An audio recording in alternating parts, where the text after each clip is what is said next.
आप तो deputy chief minister Ram Kumar Gautam नेवकान्यू बहुत कुछ देना चाहता हूँ थारे को। थारा कर्ज है बड़ा खतरनाक कर्ज, बहुत तगड़ा कर्ज है मेरे सिर पे।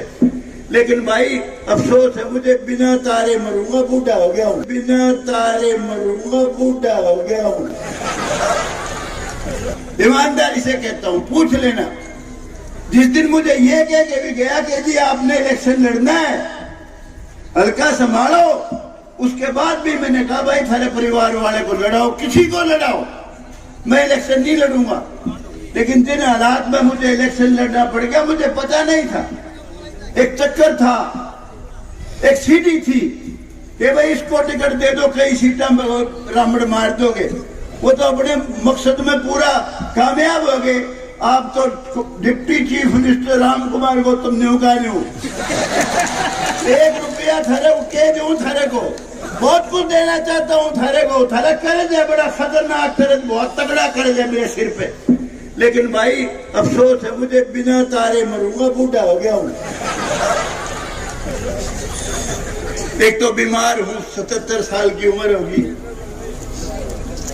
अभी बोलता हूँ सांस चढ़ जाता है।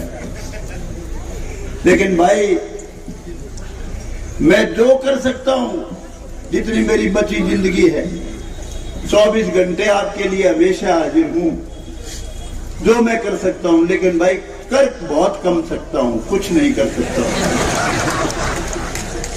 दूसरा भाई, आज मैं सब भाइयों से अपील करने आया हूँ, जो भाई यहाँ गौशाला के प्राण, लेकिन फिर भी भाई दिशा जुगाड़ है, जोगीराम जिसे देगा उसे तो दूंगा, कोशिश करूंगा एक आना इसकी बेइज्जती को नहीं करूं।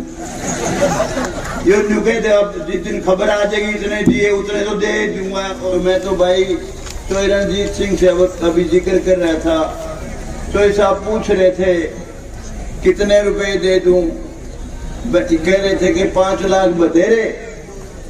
मैंने कहा चोई साहब आपका रिश्तेदार अभी आया था मका, कुछ ही दिन पहले डाटे मैं साथ था, 15 लाख दे गया था, 11 लाख की घोषणा करी। उसके बाद मैंने कहा मेरे नाम के भी थोड़े बहुत दे दो, तो कहने लगे ज्यादा तो ना बोलियो, पर 15 लाख उसने अपना आप घोषणा कर दी। तो चोई साहब तो बहुत बड़े बाप के बेटे हैं, बड़े मंत्री हैं, कद में भी बड़े, और राजनीतिक जीवन भी इनका बहुत पुराना हो। तो जेपी दलाल तो इनके सामने छोटा सा बच्चा है, पहली बार बने हैं। तो मैं चाहूंगा चोई साहब, ये जो गौशाला है ये डाटा देसी गौशाला नहीं है, उसमें तो 300 किले जमीन के हैं, 300 किले डाटे में। यहाँ आप कम से कम 21 लाख जरूर दे के जाओ, 21 लाख से कम ना दिए।